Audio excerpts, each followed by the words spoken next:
राजीवनेत्रं रघुवंशनाथं कारुण्यरूपं करुणाकरं तं श्रीरामचन्द्रं शरणं प्रपद्ये। मनोजवं मारुततुल्यवेगं जितेन्द्रियं बुद्धिमतां वरिष्ठं वातात्मजं वानरयोधमुख्यं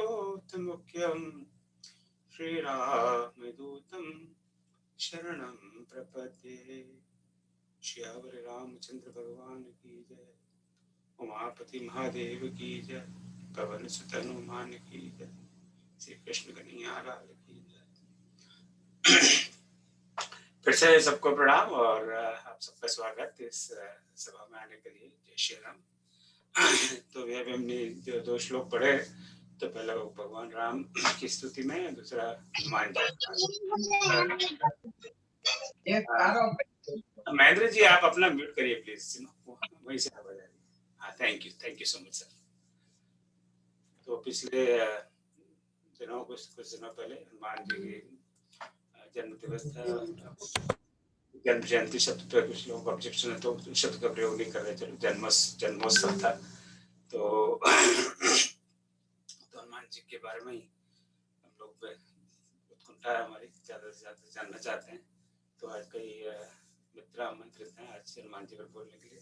गुप्ता साहब मैं प्रणाम करता हूँ, क्षमा चाहूंगा। आप माइक्रोफोन को थोड़ा नजदीक रखेंगे प्लीज। मेरी आवाज नहीं आ रही है सर? मैं अपने में थोड़ी आवाज साफ नहीं आ पा रही है सर। नहीं थैंक यू, आपने अच्छा कहा कर दिया ना। हाँ सर थैंक यू। अब कैसा है? अभी ठीक आ रही है सर। ये बढ़िया, ठीक है। ये बुढ़ापे में ना बैसाखी की आवश्यकता पड़ती है, तो ये हमारी बैसाखी है। इसके बिना नहीं, अभी ज्यादातर तो लोग जो है वो अभी they are all inching towards the 60 ना। हाँ, तो बने पर thank you very much for telling that. तो आज वी हैव गॉट एक तरह से कहते 7 वक्ता हैं, 3 हमारे यंग वक्ता हैं, बच्चे हैं। एंड बच्चों को तो बिल्कुल पहले सुनना चाहते हैं। तो ये सब हनुमान जी पर बात करेंगे। तो सबसे रिक्वेस्ट है कि जो भी हमारे पास समय है उसी की मर्यादा में रहें, क्योंकि रामचरितमानस का और राम कथा का सबसे बड़ा लेसन तो मर्यादा ही है। भगवान राम का दूसरा नाम मर्यादा ही है, मर्यादा पुरुषोत्तम राम। उनकी पहचान ही मर्यादा से। तो I request everyone to honour the time. तो सबसे पहले मैं इन बच्चों को बुलाना चाह रहा हूँ, कुशाग्र द्विवेदी जो अभी हैदराबाद में है, और उनकी बहन है 2 देवांशी और निष्ठा द्विवेदी, ये दोनों भोपाल में है।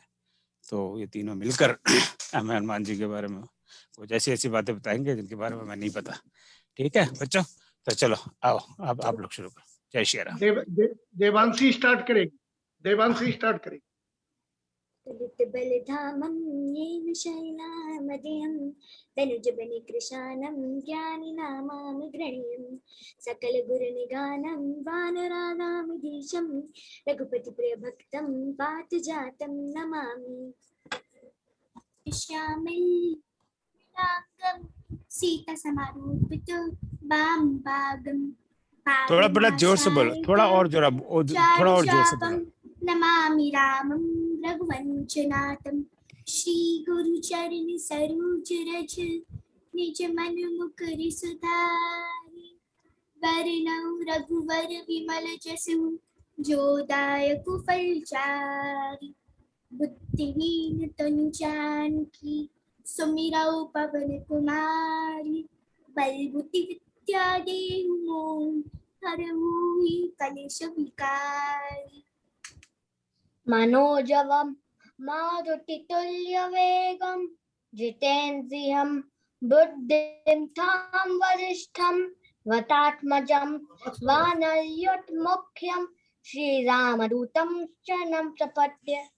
जय हनुमान। नमस्ते, मैं देवांशी, मैं निष्ठा और मैं कुशाग्र। तो निष्ठा बताओ, हनुमान कौन है? दीदी, जो श्लोक आपने पढ़ा उसी में हनुमान जी है। अच्छा, तो मुझे समझाओ कैसे? आप संस्कृत में श्लोक पढ़िए, मैं हनुमान चालीसा से बताती हूँ। अतुलित बलधामम रामदूत अतुलित बलधामम। हेम शैला मदेहम। हेम कंचन- मतलब स्वर्ण या गोल्ड। कंचन वर्ण विराज सुवेशा। धनुज बने कृशानम। भीम रूपधरि असुर संहारे। ज्ञानी नामाम गृण्यम। जय हनुमान ज्ञान गुण सागर। वानराणाम दीशम। जय कपीस तीहु लोक उजागर। रघुपति प्रिय भक्तम। रघुपति कीनी बहुत बड़ाई। तुम मम प्रिय भरत सम भाई। हनुमान जी तो संकट मोचक भी है। कुशाग्र बताओ वह संकट मोचन कैसे है? हनुमान जी संकट मोचक हैं क्योंकि उन्होंने सीता जी का संकट दूर किया। उन्होंने लक्ष्मण जी के प्राण बचाए। लाए संजीवन लखन जी आए। उन्होंने राम जी को नागपाश से भी बचाया। संकट ते हनुमान चलावे मन क्रप बचन जान जो लावे। संकट कटे मिटाए सब बीरा जो सुमिरै हनुमत बलबीरा। वह तो बहुत अच्छा है, पर कुशाग्र मुझे बताओ उनका नाम हनुमान क्यों पड़ा? उनका नाम हनुमान पड़ा जब वो बचपन में सूरज को फल समझकर खाने लगे। इंद्र जी ने उनके चिन्ह पर वज्र से प्रहार किया, इसलिए उनका मुंह टेढ़ा हो गया, जिनको संस्कृत में हनु कहते हैं, इसलिए उनका नाम हनुमान पड़ा। यह तो ठीक है, पर हनुमान जी का नाम एक और तरह से पड़ता है जिसमें अहंकार ना हो, जिसने अपने मान का हनन कर दिया हो, वही हनुमान है।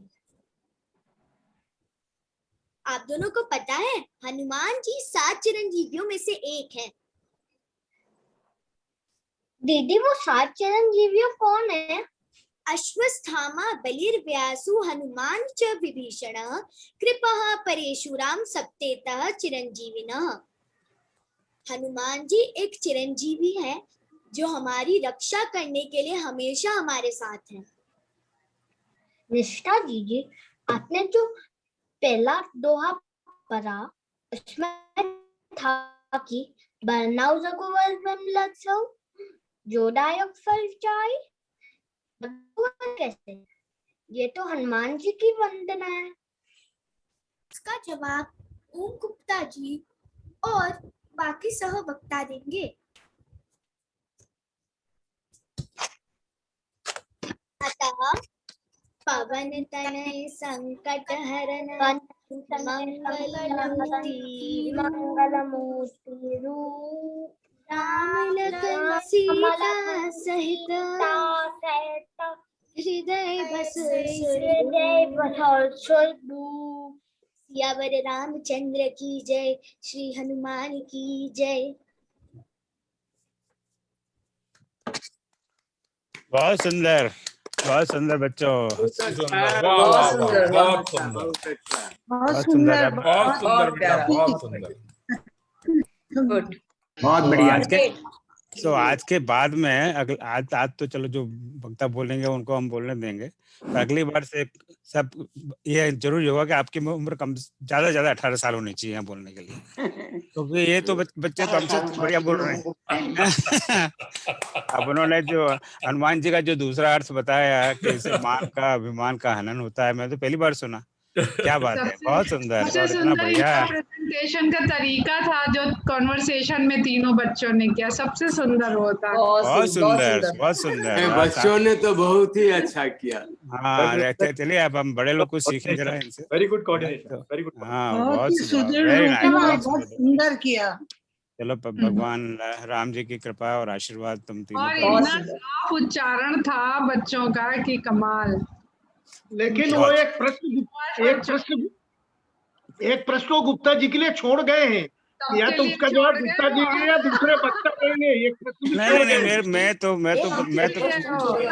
देखिए मैं मास्टर आदमी हूँ, मेरा काम प्रश्न पूछना है, उत्तर देना नहीं। हाँ, तो मेरा एक प्रश्न है, आपने कहा 7 चिरंजीवी है, चिरंजीवी का क्या अर्थ होता है? तो मुझे पता ही नहीं, क्या होता है बेटा चिरंजीवी मतलब? चिरंजीवी का वो अर्थ होता है जो हमेशा रहे, जिनका कभी अंत नहीं हो। क्या बात है, तरह से अनंत हो, एक तरह से अनंत। हाँ, तो चिरंजीवी मतलब जो हमेशा जीवित रहते हैं और वो अभी भी हमारे आसपास हैं। चलो हमें दिखाई भले ना दें शरीर के रूप में, वेरी वेरी गुड। तो देखो मतलब उन्होंने समझा है, ये नहीं कि रट लिया है ना, कई बार हमारे बच्चे रट लेते हैं पर वो समझते नहीं है। तो वेरी नाइस। तो क्या इनका प्रश्न था द्विवेदी जी, मैं ध्यान नहीं रहा। वो कुशागर बताएगा, कुशागर क्या प्रश्न था? वर्णव रघुबर विमल जसु में क्यों कहा? हाँ हाँ, तो ये रघुवर लिखा है लेकिन हनुमान जी वंदना को तो हनुमान रघुवर क्यों कहें? हाँ, वंदना बनव रघुवर वंदना सब जोड़ाया फल जाए, रघुवर क्यों बताया इसमें हनुमान जी को? अच्छा वेरी गुड, बहुत सुंदर हनुमान प्रश्न। जी की वंदना की पर राम जी क्यों है? हाँ, उसमें राम जी कहाँ से आ गए? उनको तो वहाँ बोर्ड लगा हुआ है, no admission for Ram ji. और वहाँ तो वहाँ राम जी कहाँ है? वहाँ बोर्ड नहीं लगा हुआ है कि no admission for Ram ji, ये बोली हनुमान जी के लिए। तो वहाँ उसमें रघुवर राम जी कहाँ से आ गए? Very good. यहाँ पे सब बहुत पढ़े लिखे लोग हैं, तो मैं तो बिल्कुल अनपढ़ हूँ, मुझे कुछ पता नहीं। तो मैं आप लोगों से पूछता हूँ, इसमें ये हनुमान जी की वंदना में रघुवर कहाँ से आ गए? एनीबॉडी? देखिए किसी किसी की हिम्मत नहीं हो रही। बाल शक्ति के सामने सारी शक्तियां कमजोर पड़ती हैं। हनुमान जी की वंदना के लिए भगवान को तो बोलना के लिए कहना आवश्यक था, इसीलिए कहा गया ये। मैं बताऊं? हाँ बताइए मीनू जी, हाँ बताइए। कहीं मैंने पढ़ा है, अब जो भी इसको कर ले, कि सीता ने उनको अपना पुत्र माना था, इसलिए ये रघुवर कहलाए हैं। सीता ने उन्हें अपना पुत्र कहा था, ये मैंने कहीं पढ़ा है इसी के उत्तर में। सीता जी ने कहा था, जो सेशन हुआ था उसमें उन्होंने यही शायद वही सुना होगा। हाँ, तो राम जी के भी पुत्र माने जाते हैं, हनुमान जी राम जी के भी पुत्र माने जाते हैं, इसलिए रघुवर हैं। माता के पुत्र हैं तो उनके पुत्र तो हो ही गए। ये क्या बात है मलिक जी? अब आप मलिक जी, आप मुझे अपना बेटा मान लेंगे तो आप तो भाभी जी तो मुझे मानेंगे बेटा, उनके पास क्या ऑप्शन है? तो अलग से भी राम जी का पुत्र उनको दिखाया गया कि कौन कौन उनके पिता हैं। देखिए जब विभीषण जी को हनुमान जी मिले तो विभीषण जी को कहा कि भाई तू अपने डील करते हैं, तो मैं माता को ढूंढने आया हूँ, तो मुझे माता को दिखा दे तो मैं तुझे पिता को दिखा दूंगा। तो ठीक है, उन्होंने माता का रास्ता बता दिया कि ये जीपीएस में डाल लो एड्रेस सीता जी का, वहां पहुंच जाओगे माता जी के पास। सीता जी ने उनको अपना पुत्र कह दिया, तो अब राम जी के पास क्या चॉइस है? वो थोड़ी कहेंगे कि अब सीता ने पुत्र कह दिया कि मैं तेरे को अबंडन करता हूँ। तो आजकल वेस्टर्न कल्चर में ये हो गया कि तेरा बेटा है, मेरा बेटा नहीं है। तो इसका एक इंटरप्रिटेशन है। बट वेरी गुड, बहुत सुंदर, बहुत बच्चों के लिए फिर से तालियां। एक और मेरे को समझ जो आती है, मैंने कहीं पे भाषण में सुना था कि भगवान हनुमान इज अ पीए और भगवान Ram. We can't hear you Shirish ji, आपकी आवाज नहीं आ रही। Audible sir? हाँ बहुत कम है, ज्यादा जोर से बोलिए, माइक दूर है आपका, क्या है? मैंने कहीं पे प्रवचन में सुना था कि भगवान राम जो हैं, भगवान Hanuman is a PA to भगवान राम। राइट? कि बोले कोई किसी ने, तो उसमें जब किसी पीए के पास जा रहे हो तो उसके मंत्री का तो नाम लेना ही पड़ेगा ना, मिनिस्टर का तारीफ करनी पड़ेगी।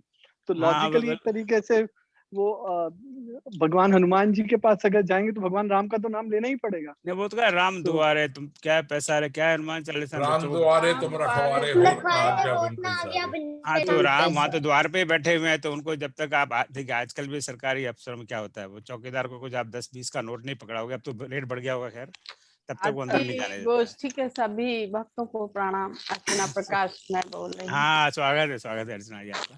तो चलिए अब आगे बढ़ते हैं। बहुत बहुत सुंदर, बच्चों ने बहुत बढ़िया प्रेजेंटेशन दिया। मैं बाद में एंड में जब टाइम अपने पास रहेगा चर्चा के लिए, तो मैं बात करूंगा कि how we are going to involve children now onwards. पिछले अभी कुछ दिनों पिछले कल परसों एक हमने एक मीटिंग रखी थी, कल रखी, उसमें सर आपने 10 मिनट का टाइम दिया था 8 मिनट में कंप्लीट हो गया। हाँ नहीं मुझे बच्चे डिसिप्लिन का पालन करते हैं। दिक्कत उनकी है जो ज्यादा बड़े हैं और ज्यादा पढ़े लिखे हैं, ये ना, तो जो जितना ज्यादा पढ़ गया उतना तो उसके पास बहुत ज्यादा ही ज्ञान है। सो खैर एनीवे, सो बच्चों को हम किस प्रकार से इन्वॉल्व करें, इस पर कल हमने एक छोटी सी चर्चा की थी। तो इस विषय में वैसे भी मैं आगे बात करने वाला हूँ। सो अपने अपने जरा आइडियाज इस बीच में सोच कर रखिए कि हाउ वी इन्वॉल्व चिल्ड्रन। और ये this was one of the major suggestions जो हमने सब सजेशंस आप सब लोगों से लिए थे। सो वी नीड टू जहाँ चाहा वहाँ रहा हो गया ना सर। अपन ने तो कल सोचा और आज देखिए आपको देखिए कार्यान्वित हो गया। तो अगर मन में भावना हो तो अपने आप से जहाँ चाहा भगवान भी वहाँ प्रकट हो जाते हैं। भगवान भी प्रकट हो जाते हैं मन बिल्कुल में भाव। बिल्कुल बिल्कुल। तो प्रेम से प्रकट हो भगवान। आशिक शिव जी भी कह गए। अब शिव जी की बात को तो हम टाल नहीं सकते ना। तो चलिए सर कहते हैं ना, जाकी रही भावना जैसी, प्रभु मुहूर्त देखी तिन तैसी। जब आपने कल विचार किया तो आज वो कार्यान्वित हो गया। भगवान सब सुन रहे थे और देख भी रहे। देखिए तो अब आगे डॉक्टर बालकृष्ण पांडे जी को आमंत्रित करते हैं। डॉक्टर पांडे जी प्रयागराज में हैं। ये पहली बार जुड़ रहे हैं। सो इनका विशेष स्वागत। तो पांडे जी आपका बहुत बहुत स्वागत। पधारें और अपनी बात कहें। जय श्री राम। बोलेंगे क्या वही हनुमान वाला चालीसा वाला एक कुछ है ना जूम पे? पांडे जी आप थे तो से कहाँ गए? म्यूट पर हैं सर। पंडित जी आप म्यूट पर। म्यूट पर है। आप अनम्यूट करिए पांडे जी। हाँ आ रही आवाज? हाँ आ रही है बिल्कुल। बोलिए प्लीज। सभी लोगों को जय श्री राम, जय हनुमान जी। श्री राम चरित मंथन में आज श्री हनुमान कौन, जिसमें हमारे वक्ता के रूप में देवांशी द्विवेदी जी, निशा द्विवेदी जी, डी.ए. सरला देवी जी, डॉक्टर अर्चना प्रकाश जी, डॉक्टर सरोज अग्रवाल जी यूएसए से। मैं सर्वप्रथम ओम गुप्ता जी को बहुत बहुत धन्यवाद साधुवाद देना चाहता हूं। उन्होंने इस महामारी कोरोना काल में हनुमान जी के ऊपर आज इन्होंने गोष्ठी रखा है, जो कि बहुत ही स्वागत योग्य है। और उन्होंने बच्चों से इसका शुरुआत कराया, ये भी बहुत स्वागत योग्य है कि हमारी आने वाली जनरेशन, हमारी आने वाली पीढ़ी राम के बारे में, हनुमान जी के बारे में, शिव के बारे में, कृष्ण के बारे में जाने। ये बहुत ही अच्छी बात है। मैं आप सभी लोगों को साधुवाद धन्यवाद देता हूं कि आपने हमें जो है इसमें बोलने के लिए जो है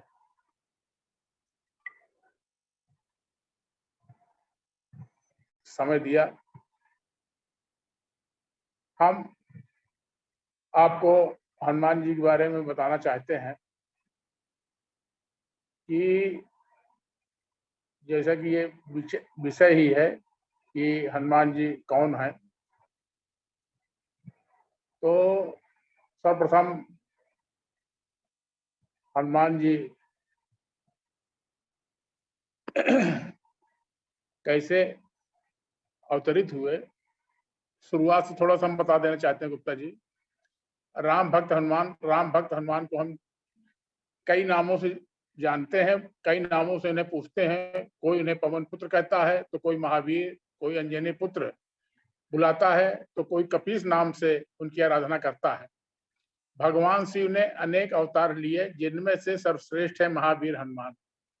शिव पुराण के अनुसार त्रेता युग में दुष्टों का संहार करने के लिए हनुमान ने शिव के वीर से जन्म लिया था। शिव पुराण में उल्लेख है कि समुद्र मंथन के बाद देवताओं और राक्षसों के बीच अमृत का बंटवारा करने के लिए विष्णु जी ने मोहिनी का आकर्षक रूप धारण किया था।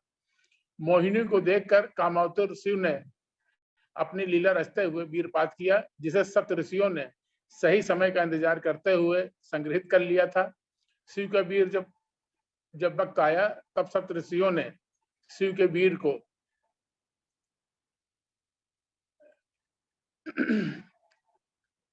बानर राज केसरी की पत्नी अंजनी के कान के माध्यम से उनके गर्भ तक पहुंचाया। शिव के इसी वीर से अत्यंत पराक्रमी और तेजस्वी बालक हनुमान का जन्म हुआ था। बाल काल में हनुमान, वाल्मीकि रामायण के अनुसार हनुमान अपने बाल काल में बेहद शरारती थे। एक बार सूर्य को फल समझकर, जैसा कि अभी बच्चों ने भी बताया, उसे खाने दौड़ पड़े तो घबराकर देवराज इंद्र ने उन पर वार किया। इंद्र के वार से हनुमान बेहोश हो गए, जिसे देखकर वायुदेव अत्यधिक क्रोधित हो गए। उन्होंने समस्त संसार को वायु विहीन कर दिया, चारों ओर त्राहिमाम मच गया। तब स्वयं ब्रह्मा ने आकर हनुमान जी को स्पर्श किया और हनुमान जीवित हो उठे। उसी समय से देवतागण हनुमान के पास आए। सभी देवतागण उन्हें भिन्न भिन्न वरदान दिए। सूर्यदेव का वरदान, सूर्यदेव द्वारा दिए गए वरदान की वजह से हनुमान सर्वशक्तिमान बने। सूर्यदेव ने उन्हें अपने तेज का 100वां भाग प्रदान किया और साथ ही यह भी कहा कि जब यह बालक बड़ा हो जाएगा तब स्वयं उन्हीं के द्वारा ही शास्त्रों का ज्ञान भी दिया जाएगा। सूर्यदेव ने उन्हें एक अच्छा वक्ता और अद्भुत व्यक्तित्व का स्वामी भी बनाया। सूर्यदेव ने पवन पुत्र को 9 विद्याओं का ज्ञान भी दिया था। यमराज का वरदान, यमराज ने हनुमान को यह वरदान दिया कि वह उनके दंड से मुक्त रहेंगे और साथ ही वह कभी यम के प्रकोप के भागी भी नहीं बनेंगे।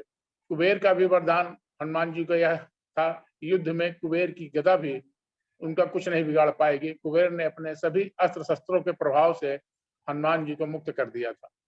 भोलेनाथ का वरदान, महावीर का जन्म शिव के ही वीर से हुआ था। महादेव ने कपीस को यह वरदान दिया कि किसी भी अस्त्र से उनकी मृत्यु नहीं हो सकती। विश्वकर्मा जी का वरदान था, देव शिल्पी विश्वकर्मा ने शक्ति प्रदान की जिसकी वजह से विश्वकर्मा द्वारा निर्मित किसी भी अस्त्र से उनकी मृत्यु नहीं हो पाएगी। साथ ही हनुमान को चिरंजीवी होने का वरदान भी प्रदान किया। देवराज इंद्र का वरदान, उनका वज्र भी महावीर को चोट नहीं पहुंचा पाएगा। इंद्रदेव द्वारा ही हनुमान की हनु खंडित हुई थी, इसलिए इंद्र ने ही उन्हें हनुमान नाम प्रदान किया था। वरुण देव का भी वरदान, 10 लाख वर्ष तक जीवित रहने का वरदान दिया। वरुण देव ने कहा 10 लाख वर्ष की आयु हो जाने के बाद भी जल की वजह से उनकी मृत्यु नहीं होगी। ब्रह्मा जी का वरदान, परम पिता ब्रह्मा ने भी हनुमान जी को धर्मात्मा परम ज्ञानी होने का वरदान दिया। साथ ही ब्रह्मा जी ने उन्हें यह भी वरदान दिया कि वह इस प्रकार के ब्रह्मदंडों से मुक्त होंगे और अपनी इच्छा अनुसार गति और वेश धारण कर पाएंगे। तपस्या में लीन मुनि पौराणिक दस्तावेजों के अनुसार सभी देवी देवताओं ने हनुमान जी को अपनी शक्तियां और वरदान प्रदान किए थे, जिनके परिणाम स्वरूप पवन पुत्र बेरोक टोक घूमने लगे थे। उनकी शैतानियों के कारण सभी ऋषि मुनि परेशान हो गए थे। वे तपस्या में लीन मुनियों को भी कभी कभी तंग कर दिया करते थे। इसी वजह से शक्तियों की उन वजह से एक बार अंगिरा और भृगवंश के मुनियों ने क्रोध होकर उन्हें श्राप दे दिया कि वे अपनी सभी शक्तियां और बल भूल जाएं और इसका आभास उन्हें तभी हो जाएगा जब उन्हें कोई याद दिलाया जाएगा। इसीलिए जो हनुमान जी के अंदर बल था उन्हें जामवंत ने याद दिलाया, तभी वे लंका पार किए थे। समुद्र लांघना भी इसी घटना से संबंधित है।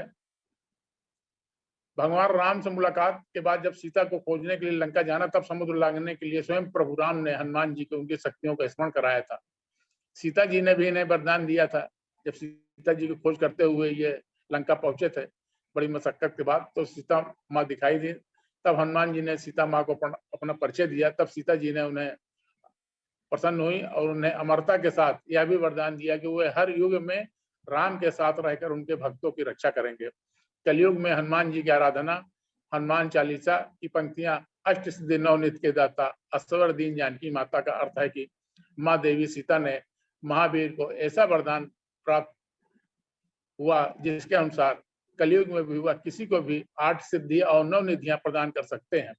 आज भी यह माना जाता है कि जहां भी रामायण का ज्ञान होता है, रामायण का अखंड पाठ होता है, हनुमान जी वहां अदृश्य रूप से उपस्थित रहते हैं। भगवान राम का वरदान, रावण की मृत्यु और लंका विजय करने के बाद भगवान राम ने हनुमान को यह वरदान दिया था, जब तक इस संसार में मेरी कथा प्रचलित रहेगी तब तक आपके शरीर में भी प्राण रहेंगे और आपकी कीर्ति भी अमिट रहेगी। अभी बच्चों ने बड़े अच्छा श्लोक के माध्यम से बताया। मनोज मम्मा मारुति तुल्य वेगम जितेंद्र अम्बु बुद्धिमताम वरिष्ठम वातार में वानर नर युद्ध मुक्तम श्री राम दूतम स्वर्ण प्रपत्ति। जिनके मन के समान गति और वायु के समान वेग है, जो परम जितेंद्र बुद्धिमानों में श्रेष्ठ हैं, उन पवित्र वानरों में प्रमुख श्री रामदूत की मैं शरण लेता हूँ। कलयुग में हनुमान जी की भक्ति से बढ़कर किसी अन्य की भक्ति में शक्ति नहीं है। वैसे कलयुग में काल भैरव और हनुमान जी को कालजयी कहा गया है। मित्रों, सांसारिक दृष्टि से भी अगर विचार किया जाए, यह कथा तो हम सभी लोगों ने सुनी है कि हनुमान जी भी क्या रघुवंशी हैं। जिस प्रसाद से इन चारों भाइयों का जन्म हुआ, उसी यज्ञ के प्रसाद से भी हनुमान जी का जन्म हुआ। प्रसाद के रूप में अलग अलग थे। श्री हनुमान जी भी रघुवंशी हैं। इसलिए गोस्वामी जी ने कहा है, वर्णो रघुवर विमल जस। रघुवंशी के रूप में ही तुलसीदास जी ने वर्णन किया है। मैं किसी बंदर के यश का वर्णन नहीं कर रहा हूँ, बल्कि रघुवर के यश का वर्णन कर रहा हूँ, क्योंकि हनुमान जी रघुवंशी हैं। रघुवर माने रघुकुल श्रेष्ठ हैं, जिनको भगवान स्वयं रघुवर श्रेष्ठ कह रहे हैं। सुन सुत तेह उरन मैं नाही, उनकी श्रेष्ठता का कौन वर्णन कर सकता है। जिस प्रकार से भरत जी का जन्म हुआ है, उसी प्रकार से श्री हनुमान जी का भी। हमने संतों के श्रीमुख से सुना है कि पायस प्रसाद लेकर दशरथ जी राजभवन में आए। कैकेयी जी सबसे सुंदर भी थी, दशरथ जी को सबसे प्रिय भी थी, क्योंकि कैकेयी जी को मालूम था कि प्रसाद मुझे दिया जाएगा। कैकेयी जी को विवाह के समय के वरदान की भी जानकारी थी कि मेरा विवाह सत्य किया गया कि मेरे गर्भ से उत्पन्न पुत्र ही राज्य का उत्तराधिकारी होगा। संतानों को उत्पत्ति के लिए प्रसाद पहले मुझे ही दिया जाएगा। लेकिन सब कुछ हुआ उल्टा। दशरथ जी ने प्रसाद का आधा भाग कौशल्या जी को दिया और आधे का भाग कैकेयी जी को दिया। कैकेयी जी का माथा ठनक गया। ये सब राम से जुड़ी, रामायण से जुड़ी कहानी है। लेकिन जो कलयुग में राम जी का नाम से ही लोग कहते हैं भवसागर से तर जाता है, और हम लोग जन्म से लेकर मरण तक राम का ही नाम लेते हैं।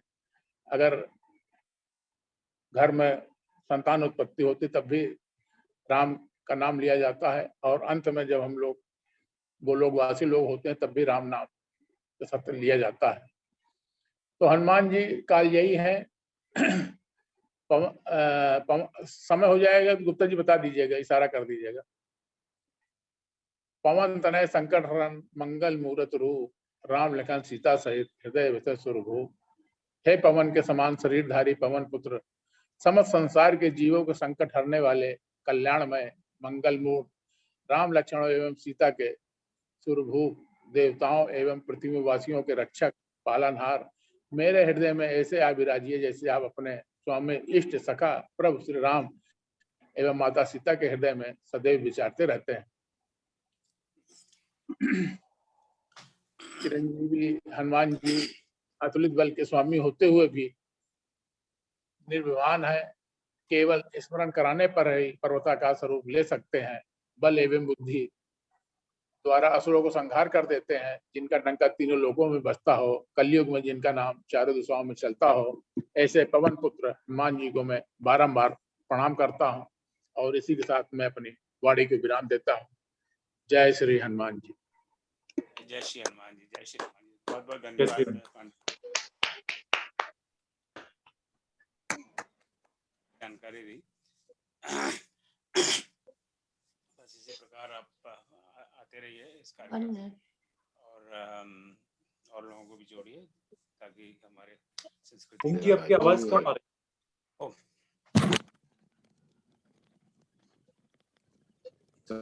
थैंक यू यार, अच्छा वो कह दिया मुझे, आप दिया करें, नहीं तो ये ध्यान नहीं रहता। तो सॉरी, फिर से बहुत बहुत धन्यवाद पांडे जी, आप पधारे। बस इसी प्रकार आते रहिए और लोगों को भी प्रेरणा दीजिए ताकि अपनी संस्कृति का, धर्म का लोगों में जानकारी मिले, लोगों को रुचि मिले। सो जय श्री राम, बहुत बहुत धन्यवाद। चलिए प्रयागराज से दक्षिण की तरफ प्रयाण करते हैं। भगवान राम ने भी दक्षिण की तरफ ही प्रयाण किया है। अयोध्या से निकले तो जाके रामेश्वर तक पहुंच गए, तो हम उनका ही अनुसरण करते हैं। तो गंटूर पहुंचते हैं। तो गंटूर में डॉक्टर ए सरला देवी हैं, तो वो हनुमान जी पर अपने विचार व्यक्त करेंगे। अभी कुछ दिनों पहले रामायण पर इंटरनेशनल कॉन्फ्रेंस हमने की थी, उसमें सरला जी का भी एक बहुत अच्छा एक शोध पत्र था। तो doctor Sarla ji, I am honoured to invite you to share your thoughts on Hanuman ji. जय श्री राम। सरला जी। सर नमस्ते। सर नमस्कार। नमस्ते नमस्ते। जय श्री राम। हाँ बोलिए प्लीज। हाँ सर आप मुझे इस अवकाश दे दिया था, बहुत बहुत शुक्रिया सर। ओम साहब जी का और एक बार मैं धन्यवाद देती हूँ। मैं आज हनुमान के बारे में बताना चाहती हूँ सर। हनुमान के व्यक्तित्व, हनुमान आदर्श के रूप में व्यक्तित्व, उसके बारे में मैं बात करना चाहती हूँ सर। तो हनुमान जी का संवाद कौशल विलक्षण है। इसका सबसे बड़ा प्रमाण अशोक वाटिका में जब वे पहली बार माता सीता के मिलते हैं, तब दिखाई देता है कि वे अपनी बातचीत से न सिर्फ उन्हें भय मुक्त करते हैं, बल्कि उन्हें यह भी भरोसा दिलाता है कि श्री राम दूत है। श्री हनुमान चिंतन में वीरेंद्र याज्ञनिका जी ने जब हनुमान शब्द की व्याख्या प्रस्तुत करते हुए हनुमान जी ने व्यक्तित्व प्रबंधन सूत्रों के रूपक के साथ जिस रोचकता से प्रस्तुत किया है वह अपने आप से एक यादगार अनुभव था। हनुमान जी इस बात के प्रमाण है कि अगर हम कोई भी काम पूरी श्रद्धा से और निष्ठा से करें तो काम तो सफल होता है, परमात्मा भी हमारे अंदर विराजित हो जाता है। हनुमान जी अष्ट सिद्ध और नवनिधि के दाता है। हमारा शरीर 5 महाभूतों पृथ्वी, अग्नि, जल, वायु और आकाश से बना है। छठा हमारा मन है। 7वीं बुद्धि और 8वीं आस्था है। यही 8 सिद्धियां हमारे कार्य को सफल बनाती है। हनुमान मन को नियंत्रित करने वाले व्यक्ति है। हनु का अर्थ होता है हमारी ठोड़ी। हनुमान जी की ठोड़ी टेढ़ी थी, इसलिए उनका नाम हनुमान पड़ा। हा का मतलब है शिव कल्पना। ना का मतलब है पोषण यानी विष्णु से है। माँ का मतलब है मनोरथ से है। और अंतिम ना आसुरी शक्तियों ना नष्ट करने वाले तेज और बल का प्रतीक है। एकाक्षर शंकर और विष्णु के तत्व के रूप है। उन्होंने कहा है कि संपूर्ण जगत में 70% जल है और हमारे शरीर में भी 70% जल है, बाकी 30% स्थूल तत्व है। हर घर से बाहर निकलते ही कई समस्याएं आ जाती है। कई बार दूसरी गलती करता है और परेशानी में हम पड़ जाते हैं। लेकिन जब हम प्रार्थना करते हैं कि हमारे विवेक और मति ठीक रहे तो हमारा विवेक जागृत रहता है। उन्होंने कहा है कि हम तो अभी हाय की स्तुति में जीने लगे, जबकि हाय शब्द HAY यानी हाउ आर यू का संक्षिप्त रूप है, जो हमारे देश में आकर हाय हो गया। हमारी भाषा में हाय शब्द का नकारात्मक होता है, लेकिन हम सुबह से शाम तक हाय हाय करते रहते हैं। ऐसे में हमारे व्यक्तित्व की विकास कैसे होगा? उन्होंने कहा है कि मार्क्सिस में हर घर में सामने हनुमान जी की मूर्ति और तुलसी का पौधा दिखाई देता है। वहां जबकि लोग घर से निकलते हैं तो इन दोनों को प्रणाम करके निकलते हैं और वापस आकर प्रणाम करते हैं। ये हमारी संस्कृति है, मगर हम भूलते जा रहे हैं। हनुमान जी की सबसे बड़ी विशेषता ये रही है कि उन्होंने कभी किसी काम का ना तो श्रेय लिया ना पुरस्कार। वे सुग्रीव के साथ थे तो उनके लिए ही काम करते रहे। फिर राम जी ने साथ रहे तो उनकी सेवा की, लक्ष्मण की सेवा की। उनकी विनम्रता में ही उनके प्रबंध कौशल के तमाम सूत्र छुपे हैं। जब सीता जी की पता लगाने के लिए उन्होंने समुद्र लंघा कर जाता था तो उन्होंने हमने सभी साथियों से कहा है कि वे उनके आने विक्षाम करे। जब मैं सीता माता का पता लगा कर आऊंगा तो हम सब के साथ मिलकर प्रभु श्री राम जी को इस बात की सूचना देंगे।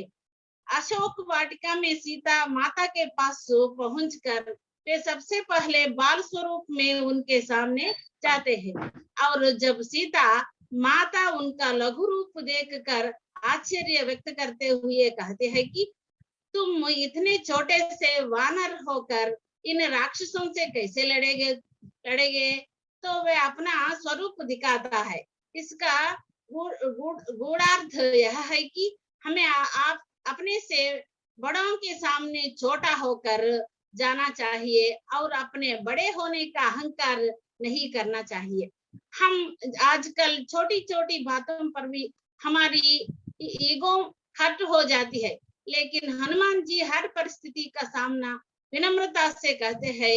उनका ध्येय है राम काजू किन्हे बिनु मोही कहाँ विश्राम, यानी इनके पास जो भी काम है वे राम का ही काम है, इनका अपना इसमें कुछ नहीं। जब हम कोई भी काम परमात्मा को समर्पित करते हैं तो हमारा अहंकार तिरोहित हो जाता है और कार्य भी सफल होता है। हमारा संकल्प जब पवित्र होता है तो वह हमें तो सब कुछ देता है। समाज का हम सभी अपने जिंदगी में जो कुछ भी करना और पाना चाहते हैं, इनके पीछे एक बहुत गहरा काम करता रहता है। ऊपरी तौर पर तो हम सबको यही लगता है कि हम ज्ञान पाना चाह रहे हैं, धन कमाना चाह रहे हैं, प्रसिद्ध होना चाह रहे हैं, लेकिन आप अपने आप से फिर पूछ कर देखें तो हम ऐसा क्यों होना चाह रहे हैं? आखिर यह आदमी अपनी जिंदगी के लिए कितना धन चाहिए? आखिर जिन ज्ञान को पाने के लिए वह पागल हो रहा है, उसे ना तो वह खा सकता है और ना ढोड़ और बिछा ही सकता है। यदि आपको गाने बजाने, नृत्य करने, लिखने, चित्र बनाने तथा और भी ना जाने कई काम करने से प्रसिद्ध मिल भी जाती है, तो आखिर इससे क्या होगा? 4 लोग सलाम करेंगे, 40 लोग ऑटोग्राफ लेंगे और 400 लोग मिलने के लिए व्याकुल रहेंगे। आखिर इन सब से आपका कौन सा हित सधेगा? क्या यही आपका वास्तविक लक्षण है? हनुमान जी का जो हनुमंत है, इसके मूल में पहली और सबसे बड़ी बात है वास्तविकता को स्वीकार करने का साहस, जिससे मुक्ति के लिए वे लगातार कोशिश करते रहे और अंत में इसमें सफल भी हुए। कि एक प्रकार से हम रावण और हनुमान जी के द्वयम को श्रेष्ठता से मिली विनम्रता के द्वंद्व के रूप में, द्वय के रूप में देख सकते हैं। विकासवाद के सिद्धांत के जनक महान वैज्ञानिक डार्विन के अनुसार हम सभी वानर की संतान है। वानर हमारे पूर्वज थे, हनुमान जी भी वानर थे, यानी कि मनुष्य से एक श्रेणी नीचे के जीव। राम कथा में कई मनुष्य है, लेकिन वे भगवान नहीं बन पाए, किंतु मनुष्य से एक श्रेणी नीचे के जीव मनुष्य हनुमान, जिन्हें पहले मनुष्य बनाना चाहिए था, छलांग लगाकर सीधे भगवान बन गए। यही ऐसा तो नहीं, ऐसा इसलिए हो गया क्योंकि वे अपनी सच्चाई को जानते थे और बहुत गहराई से जानते थे। कम से कम मुझे तो यही लगता है वानर योगी के हनुमान जी के प्रति धार्मिक आस्था रखने वाले आज प्रत्येक हनुमान मंदिर में दर्शनार्थियों का तांता लगा है, किंतु हर वर्ग में लोकप्रिय हनुमान जी ने विलक्षण चरित्र का गुणों को समझकर उनको जीवन में उतारना भी उतना ही जरूरी है। इस तरह मैंने हनुमान जी की जो व्यक्तित्व के बारे में हमारे जो नए पीढ़ी है ना, इस नए पीढ़ी के लिए हनुमान का आदर्श रूप को हम इसमें रखा गया था। तो इस अवकाश मुझे दे दिया, सभी को मैं और एक बार प्रणाम करके जोड़ूंगी। बहुत अच्छा, बहुत बहुत धन्यवाद सरला जी, थैंक यू वेरी मच। सरला जी, आपकी मातृभाषा मदर लैंग्वेज तेलुगु? हाँ सर, हाँ सर, तेलुगु। देखिए, आपको इतनी बढ़िया हिंदी आती है, हमें तो तेलुगु एक शब्द भी नहीं आ रहा था। मैं सोच रहा कोई एक आध शब्द तेलुगु का आता तो तेलुगु में आपकी प्रशंसा करता, पर we don't know anything. Such beautiful exposition in Hindi, very kind of you, so thank you very much Sarla ji. हाँ, तो आप आते रहिए, अपने नए नए विचार व्यक्त किए और लोगों को भी प्रेरणा दीजिए, वो भी आते रहें। सो ये राम और लोगों को भी प्रेरणा देना भी राम का काज ही है। तो हनुमान जी से कम ये तो हम सीख ही लें कि चलो कम से कम राम काज के लिए हम और लोगों को भी प्रेरित करें। हनुमान जी ने तो कितने लोगों को प्रेरित किया सारी वानर सेना को उन्होंने प्रेरित किया। So again thank you Sarla ji for your exposition Hanuman ji. तो अब गंटूर से चलो फिर से उत्तर भारत चलते हैं। तो उत्तर भारत में डॉक्टर अर्चना प्रकाश जी हैं, बड़ी हिंदी की साहित्य की उच्च कोटि की लेखिका हैं, कवित्री हैं। उनकी कविताएं भी हमारे भगवान कृष्ण पर अभी प्रकाशित होने जा रही हैं, कृष्ण काव्य पीयूष में। तो ज़्यादा और उनके बारे में न कहते हुए मैं उनको आमंत्रित करता हूँ कि वे हनुमान जी पर अपने विचार व्यक्त करें। आप अभी म्यूट पर हैं, वो जरा अनम्यूट कर लीजिएगा। जय श्री राम, आपका स्वागत है। आप म्यूट पर हैं अर्चना जी। आप स्पेस बार को भी टच करेंगे ना तो हो जाएगा। हाँ बस हो गया हो गया जी। सभी को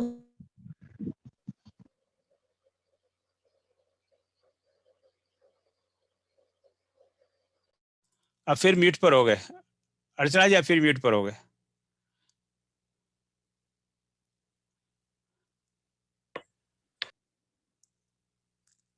म्यूट पर अभी आप जो स्पेस बार है ना उसको आप जो थोड़ा सा दबाइए तो उससे आप म्यूट अनम्यूट। हाँ हो गया, आप ठीक है, आप बोलिए। अब बोलिए, आप हो गया। हाँ बोलिए प्लीज। हाँ, आज हम सभी यहाँ इकट्ठे हुए हैं हनुमान कौन इस विषय पे चर्चा करने के लिए। और हनुमान जी हमारे ऐसे देवता हैं, इन्हें हम भगवान भी मानते हैं, राम के भक्त भी हैं, अनन्य सेवक भी हैं और मित्र भी हैं, सहयोगी भी हैं। तो हम प्रभु राम की ही तरह हनुमान जी की भी व्यापक और विराट स्थिति है। ज्योतिषी गणना के अनुसार चैत्र पूर्णिमा को हनुमान जी का जन्म हुआ था। इनके पिता सुमेर पर्वत में वानर राज केसरी थे और इनकी माता अंजना जी थी, जो पूर्व जन्म में इंद्र के दरबार की अप्सरा पुंजिक स्थली थी। हनुमान जन्म की अनेक कथाएं हैं, लेकिन हम यहाँ विशिष्ट तथ्यों की विवेचना करेंगे। हनुमान जी रुद्र का 11वां अवतार थे, जो भगवान राम की सहायता के लिए अवतरित हुए थे। हनुमान जी का मुख्य अस्त्र गदा था और सूर्य और चंद्र उन्हें राम की सहायता के लिए प्रदान किए गए थे। हनुमान जी को पवन पुत्र के नाम से भी जाना जाता है, क्योंकि वायु देवता भी उनके पिता थे। मंगलवार का दिन हनुमान जी का विशेष दिन है। इस दिन हनुमान जी की उपासना से उनकी विशेष कृपा प्राप्त होती है। हनुमान जी को केवड़े का इत्र और लाल गुलाब की माला विशेष प्रिय है, जो मंगलवार को भक्तों के द्वारा उन्हें अर्पित किया जाता है। हनुमान जी राम के अनन्य भक्त थे और इसीलिए हनुमान जी की मूर्ति के समक्ष 108 बार राम का जप करना आवश्यक है। भारत में राजस्थान के सालासर और मेहंदीपुर धाम में हनुमान जी के भव्य मंदिर हैं। हनुमान जी मुख्य रूप से बल बुद्धि विद्या के दाता हैं, अजर अमर महाबली हैं। अभी उनके विषय में कुछ विशेष बातें हैं। हनुमान जी रुद्र का 11वां अवतार है और उनके हृदय में राम, सीता, लक्ष्मण विराजते हैं, जो विष्णु और लक्ष्मी हैं। इसीलिए हनुमान जी की आराधना से एक साथ लक्ष्मी, गणेश, विष्णु और शिव की उपासना का फल प्राप्त होता है। हनुमान जी अपनी माता के श्राप को समाप्त करने के लिए जन्मे थे। हनु का अर्थ है थोड़ी और उनकी ठुड्डी चपटी थी, इसी कारण उनका नाम हनुमान पड़ा। आदि कवि वाल्मीकि से पहले ही हनुमान जी ने अपने नाखूनों से हिमालय के पहाड़ों पर रामायण लिख डाली थी और जब वाल्मीकि को ये पता चला तो वे उसे पढ़ने के लिए हिमालय पर गए। अधिकांशतः लोग हनुमान जी को ब्रह्मचारी समझते हैं, लेकिन सूर्य देव की शिक्षा की शर्त के कारण उन्हें सुवर्चला नामक स्त्री से विवाह करना पड़ा। मकरध्वज नाम का उनका बेटा उनके पसीने की बूंद से उत्पन्न हुआ था, ऐसा माना जाता है। राम भक्त हनुमान के भाई भीम थे, क्योंकि वे भी पवन पुत्र थे। संस्कृत में हनुमान जी के 108 नाम हैं और हर नाम उनके जीवन के अध्यायों का सार बताता है। सीता जी राम की लंबी उम्र के लिए मांग में सिंदूर लगाती थी। ये तथ्य जानते ही हनुमान जी अपने पूरे शरीर में सिंदूर लगाने लगे। प्रभु राम जानते थे कि हनुमान जी उनकी मृत्यु को स्वीकार नहीं कर पाएंगे, इसीलिए उन्होंने ब्रह्मा की सहायता से पहले ही उन्हें हनुमान जी को पाताल लोक भेजा और फिर सरयू में गुप्ता घाट में समाधि ली।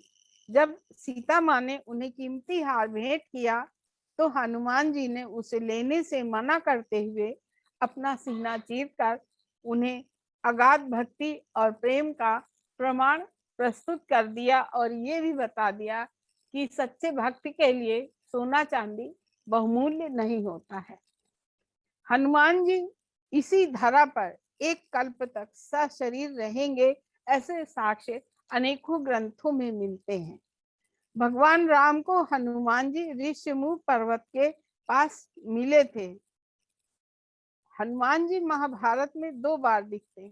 पहली बार वे जंगल में भीम से मिलते हैं और दूसरी बार महाभारत युद्ध में अर्जुन के रथ के ध्वज पर विराजमान होते हैं। वाल्मीकि रामायण के अनुसार लंका में समुद्र तट पर अरिष्ट नामक पर्वत है, जिस पर चढ़कर हनुमान जी ने एक छलांग में ही समुद्र पार कर लिया था। हनुमान जी विश्वामित्र ऋषि के श्राप से हनुमान जी को अपनी शक्तियों का याद नहीं रहता था, शक्तियों का विस्मरण हो जाता था, जो कि बाद में उन्होंने जब नलिन ने बताया कि नहीं आप तो समुद्र को फांद सकते हैं, और तब उन्होंने समुद्र लांघकर लंका पहुंच गए।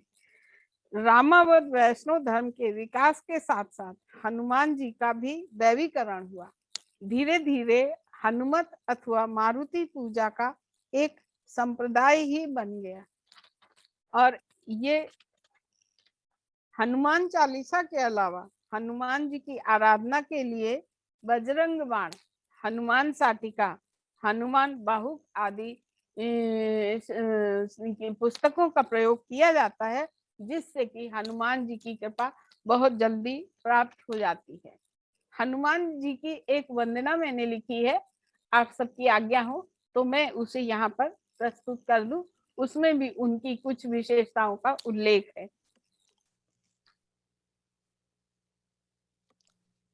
अंजनी पुत्र महाबलशाली,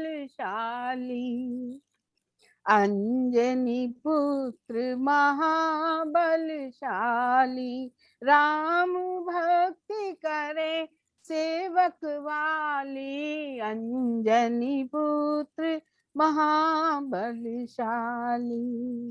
राम दूत बनी लंका जावे, सी सागर फांदी सिया सुधिलावे, राम दूत बनी लंका जावे, सागर फांदी सिया सुधिलावे, लंकिनी सुर सही माई कहे, तीक्ष्ण बुद्धि विनम्र वाचाली, तीक्ष्ण बुद्धि विनम्र वाचाली, अंजनी पुत्र महाबलशाली, राम भक्ति करे सेवक वाली, राम लखन सिया हृदय बसावे, राम लखन सिया हृदय बसावे, राम भक्त हनुमान ही भावे, लाई सजीवन लखन जियावे, लाए सजीवनी लखन जियावे, सूर्य चंद्र भरे इनसे लाली, अंजनी पुत्र महाबलशाली, राम भक्ति करे सेवक वाली।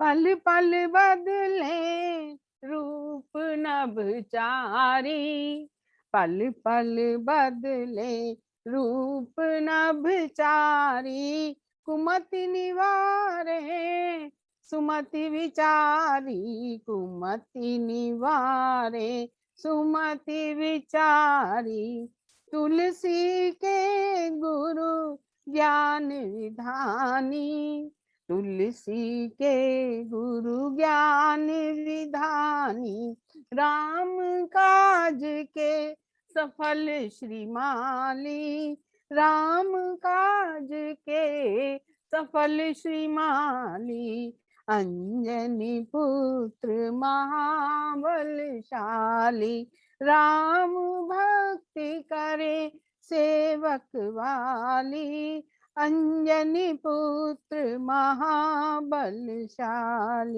अंतिम पंक्तियां हैं।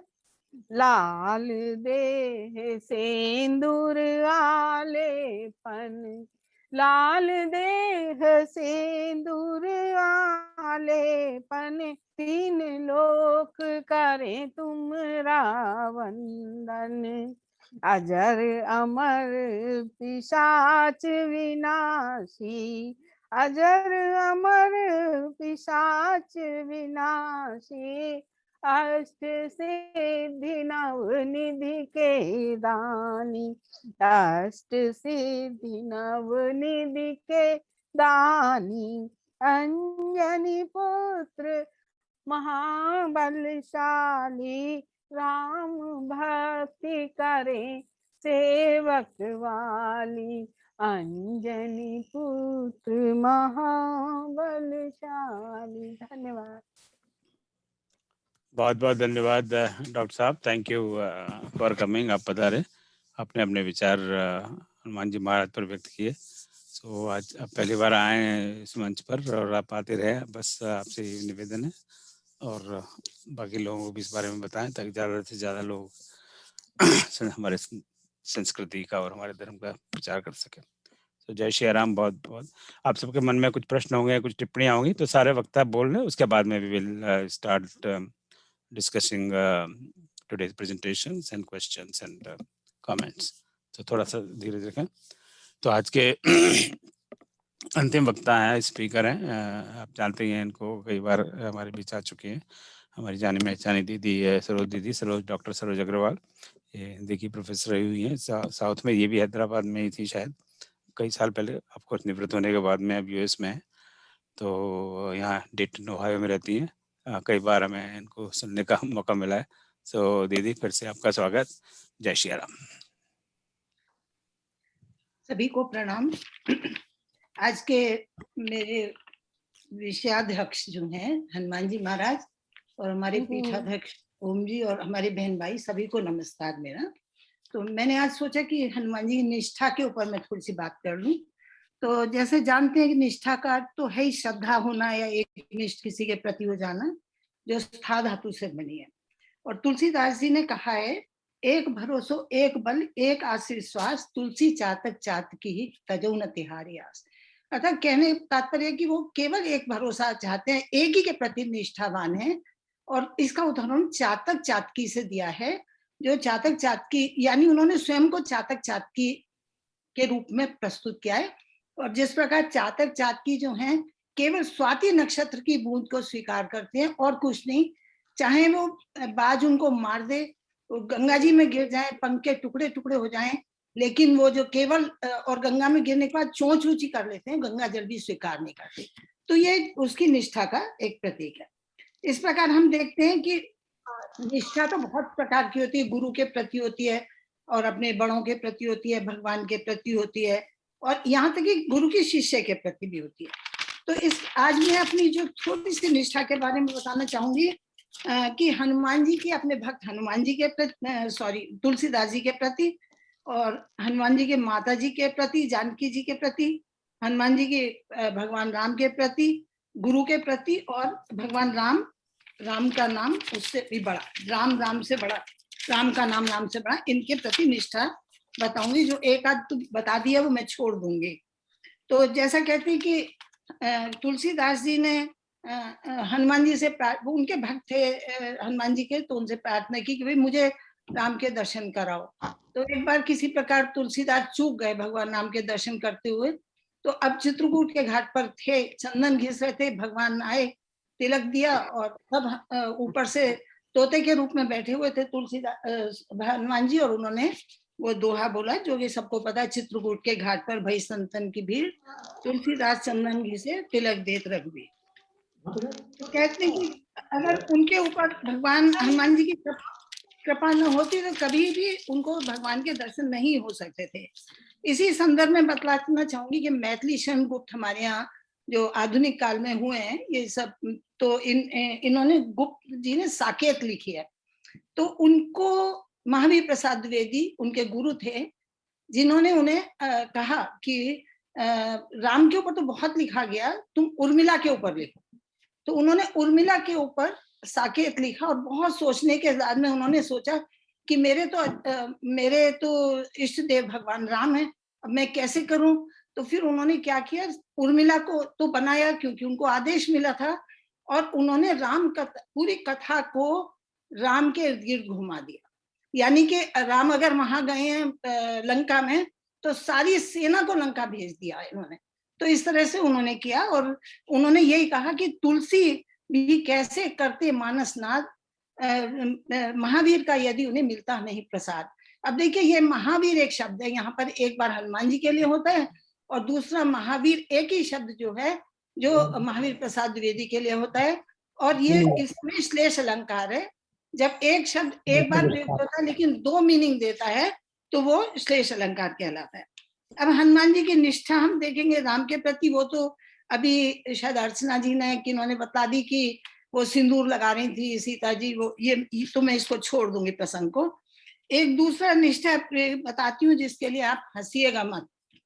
जब भगवान राम और ये लोग अयोध्या वापिस आ गए थे वन से, तो इनकी दिन में इनका सत्कार सब हो गया, और इनकी जब रात्रि की वेला आई तो जब ये अपने शयन कक्ष में गए तो हनुमान जी तो विराजमान थे वहां पर।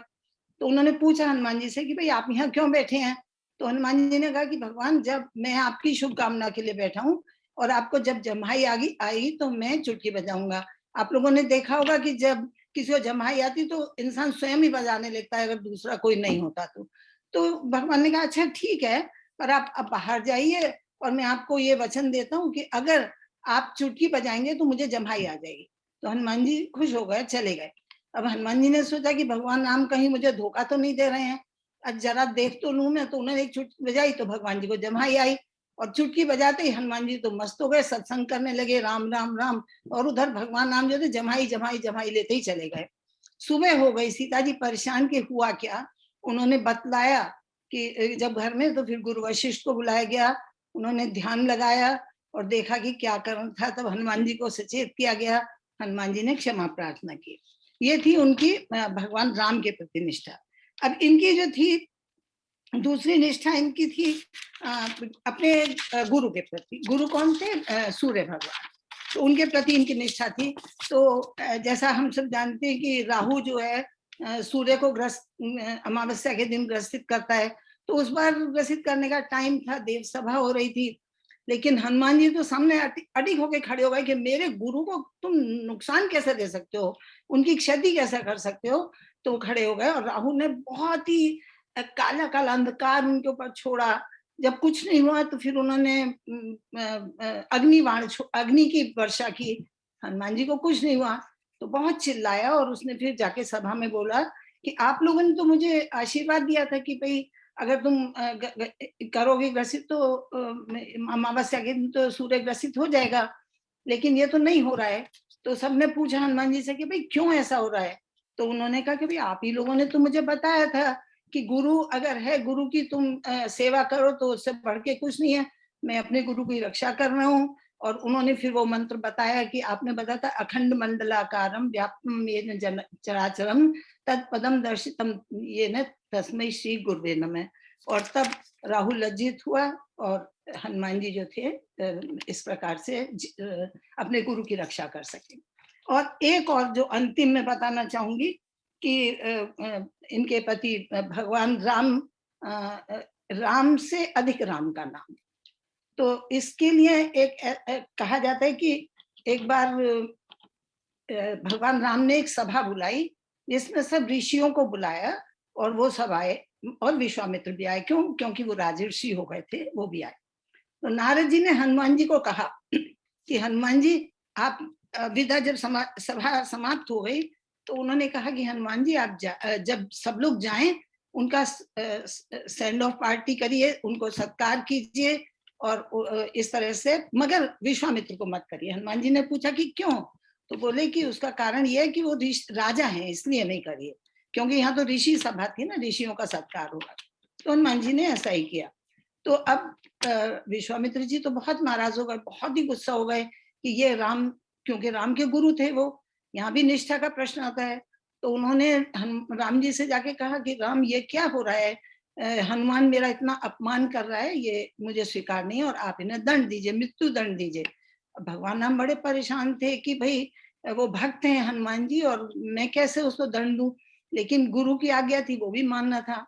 उधर नारद जी ने हनुमान जी को समझाया कि हनुमान आप एक वृक्ष के नीचे बैठिए और केवल राम नाम जाप करते रहिए और आपको कुछ नहीं करना है। तो अब भगवान राम आए और वो हनुमान जी बैठ गए, भगवान राम आए, उन्होंने बहुत बाण छोड़े, उनके बहुत दुखी मन से छोड़े थे, बहुत बाण छोड़े, अग्नि बाण छोड़ा, सब कुछ छोड़ा, ब्रह्मास्त्र छोड़ा, लेकिन उसका कुछ असर नहीं हुआ। तो उन्होंने आखिर फिर विश्वामित्र परेशान हो गए और नारद जी के पास आए, बोले कि नारद ये हो क्या रहा है, ऐसा कैसे हो सकता है कि कोई भी बाण जो है सफल नहीं हो रहा, सब निष्फल हो रहे हैं। तो फिर नारद जी ने उनको समझाया कि देखिए आप जो समझते हैं कि राम नहीं, राम का नाम जो है उससे भी ऊंचा है और उसी नाम के बल पर हनुमान अडिग बैठे हुए हैं।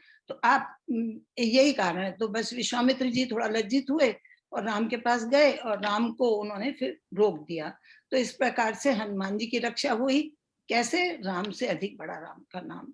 हनुमान जी तो राम का ही नाम लेते थे ना, राम से अधिक बड़ा राम, ये जो सिद्ध हो गया, जो हमारे आज प्रचलित है कि राम से बड़ा राम का नाम, वो सिद्ध हो गया। इस प्रकार मैं अंत में यही कहूंगी कि हनुमान जी की जय और हमारे रामचंद्र जी की जय, भगवान हनुमान जी की जय और सबकी जय। नमस्कार।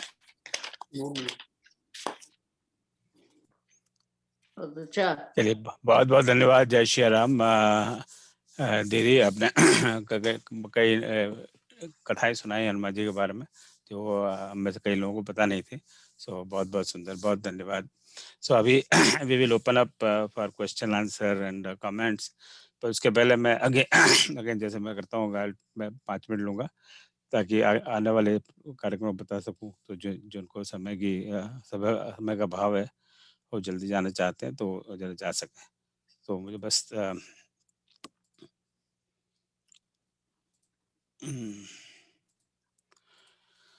ओके। तो आज 8 मई है, तो आज हनुमान जी कौन पर हम चर्चा कर रहे हैं और चूँकि काफ़ी मित्रों ने इसमें रुचि बताई है बोलने के लिए, तो इसी तरह का सेशन 29 मई को होगा। तो उस दिन 5 और हमारे मित्र हनुमान जी पर चर्चा करेंगे और आशा है कि वो सब आज उपस्थित हों और वो इस पर ध्यान दें कि आज क्या चर्चा हुई, ताकि उन्हीं बातों को रिपीट नहीं करें, क्योंकि अगर वही बातें रिपीट होती हैं तो फिर सुनने में कुछ आनंद कम आता है। और अगर ध्यान से नहीं सुना हो तो 1-2 दिन में ये आज की जितनी भी चर्चा हो रही है वो YouTube पर अपलोड हो जाएगी। तो आप YouTube देख लें कि आज भी क्या कहा गया, ताकि हम उन चीज़ों को रिपीट नहीं करें। 14 मई को वैशाख शुक्ल तृतीया है, वैशाख शुक्ल तीज। उस दिन अक्षय तृतीया है और अक्षय तृतीया हमारे सनातन धर्म में एक बड़ा पवित्र दिवस है और उस दिन माना जाता है कि भगवान परशुराम प्रकट हुए थे। भगवान परशुराम भी विष्णु अवतार ही हैं। तो भगवान परशुराम के बारे में हम लोग बहुत कम जानते हैं और मतलब मैं अपनी बात कहता हूँ, जब मैं कहता हूँ कम जानते हैं तो मैं हमेशा अपनी बात करता हूँ, मैं आपकी बात नहीं कहता। तो बस हम इतना ही जानते हैं कि रामचरितमानस में भगवान परशुराम आते हैं और लक्ष्मण जी के साथ थोड़ी तू मैं होती है और संवाद पढ़ने में बड़ा आनंद आता है। फिर बाद में उनको पता लग जाता है कि चलो ये तो भैया विष्णु के अवतार हैं, यहाँ से खिसक लो। तो इतना नहीं है, भगवान परशुराम के बारे में बहुत कुछ हमारे साहित्यों में है। तो उसके लिए एक विशेष वक्ता आमंत्रित है, डॉक्टर राजेश श्रीवास्तव जी, भोपाल में बड़े विद्वान है, रामायण संशोधन में बहुत संशोधन किया है। तो उन्होंने मेरी रिक्वेस्ट स्वीकार की है और he will come on 15th of May, यानी अगले सप्ताह 15 मई को वो भगवान परशुराम पर बड़ी विस्तार से चर्चा करेंगे। तो हमें मेरा पूरा विश्वास है कि हमें बहुत बहुत नई जानकारी जानने को मिलेगी। ऐसी बातें बहुत कहेंगे जो हमने शायद कभी सुनी भी ना हो। तो आप अवश्य बता रहे हैं, this is next weeks plans. और उसके बाद में वो वैशाख महीने में ही रामनवमी के सीधे एग्जैक्टली 1 महीने बाद वैशाख रामनवमी आती है चैत्र मास में शुक्ल पक्ष की नवमी को, और उसके ठीक 1 महीने बाद वैशाख महीने में शुक्ल पक्ष की नवमी को सीता नवमी आती है। तो ऐसा माना जाता है कि माता सीता जी उस दिन प्रकट हुई थी, तो उसको सीता नवमी कहा जाता है। वो 21 मई को है। तो 22 मई को we will have programme call Sita जन्मोत्सव। सो उसमें 2 विद्वान हैं, एक भोपाल से हैं, एक टोरंटो से हैं। तो वो सीता माता पर विस्तार से चर्चा करेंगे, तो उस पर आप पधारें। और चूँकि सीता जी पे हम सबको बड़ी रुचि है, तो we have put together on WhatsApp group Google form कि अगर आप सीता जी पे बोलना चाहें तो उसके लिए तिथियां हैं 13 और 20 जून। तो 13 और 20 जून, वो यहाँ पर आपको नहीं दिखाई दे रही। 13 और 20 जून को we will have short presentations आज की तरह 10 मिनट के ऑन सीता जी। तो मलिक जी आपकी आवाज आ रही है वहाँ पे, प्लीज म्यूट कर लीजिए। मलिक जी प्लीज म्यूट कर लीजिए। हाँ, तो 13 और 20 जून को सीता कौन या सीता जी पर चर्चा है। और उसके पहले जो 6 जून है, फर्स्ट सैटरडे ऑफ मंथ है, तो we have detailed talk on special topic. तो उस दिन हमारी आदरणीय विनीता मिश्र जी, आप सब जानते हैं उनको, वो अध्यात्म रामायण पर बड़े विस्तार से बात करेंगी। So this is the plan till June, और जून एंड के जो एंड में उस पर 2 अन्य रामायण पर चर्चा होगी। तो जून एंड तक का सब प्लान हो चुका है। So please take interest. और अगर कभी आपको व्हाट्सएप मैसेज नहीं मिल रहा है तो आप इस वेबसाइट पे ramcharit.org, बड़ा सिंपल है, रामचरित में RAM है, तो RAM नहीं है, तो RAMA charit.org, ramcharit.org पे चले जाइए, you will get all the programmes of future. और वहाँ पे और सारी दुनिया भर की इंफॉर्मेशन रहती है। तो ये सारी इंफॉर्मेशन अभी अगले सप्ताह का देख लीजिए है। हम विशेष आमंत्रित वक्ता डॉक्टर राजेश श्रीवास्तव भगवान परशुराम पर बात करेंगे। उसके बाद में सीता जन्मोत्सव पर श्री प्रभुदयाल मिश्र भोपाल से, बहुत बड़े विद्वान हैं, वेद के बड़े ज्ञाता हैं, ये कहेंगे। और doctor Selja Saxena ji Toronto Canada से सीता जी पर बात करेंगे। उसके बाद में हनुमान कौन पर प्रियंका पारो जी सिंगापुर से, करुणा पांडे लखनऊ से, राम मलिक जी US से, राजेश मिश्र जी मुंबई से, और एक और सज्जन है जिनका नाम अभी ऐड करना रह गया है। सो ये बात करेंगे। So this is the plan for the next 2 months actually. तो प्लीज कीप कमिंग। आप आइए और लोगों को भी प्रेरित करिए। देखिए, अगर हमें सनातन धर्म को आगे बढ़ाना है, हिंदू धर्म को आगे बढ़ाना है, हमारी संस्कृति को आगे बढ़ाना है, तो हमें थोड़ा तो कष्ट लेना पड़ेगा। हमें और लोगों को भी कहना पड़ेगा कि वो आए। और फिर अगर हम ये नहीं करते तो फिर हम ये शिकायत नहीं करते, करे ये मुसलमान ये कर रहे हैं, ईसाई ये कर रहे हैं, तो फिर वो तो अपना काम करेंगे ही। उनका काम है उनका धर्म का प्रचार करना, है ना। तो अगर मैं आज ईसाई होता तो मैं ईसाई धर्म का प्रचार करता है, मैं मुसलमान होता तो मुसलमान इस्लाम धर्म का प्रचार करता है। स्वाभाविक है। आज हम हिंदू हैं या सनातन धर्म में इसलिए है कि हम एक हिंदू धर्म में पैदा हुए और इसी तरह के संस्कार मिले तो हम हिंदू हैं। कोई चॉइस से नहीं है हिंदू, हमने कन्वर्जन नहीं किया। तो हमें लगता है कि हमें इसका प्रचार प्रसार करना है, तो थोड़ा सप्ताह में कम से आधा घंटा और लोगों से बात करिए। तो अगर आपको लगता है कि हाँ ये ठीक काम करने जैसा नहीं है तो फिर तो छोड़िए। If you are convinced it's something, पर ये है कि हमें इससे क्या मतलब है, हम तो अपने मस्त हैं यहाँ पर, तो फिर तो वही होगा जो जो जो कई हजार साल से भारत में होता है। पहले इस्लाम धर्म आया, फिर क्रिश्चियनिटी आई, अभी पता नहीं कौन आएगा, क्योंकि हम तो चुपचाप बैठे रहेंगे, हम तो कुछ करेंगे नहीं। सो खैर, I'm sorry for getting carried away with this.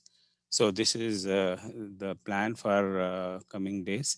तो इसको मैं बंद करूं, इसके पहले आपका किसी का कोई प्रश्न अगले आगामी 2 महीने के कार्यक्रम के बारे में?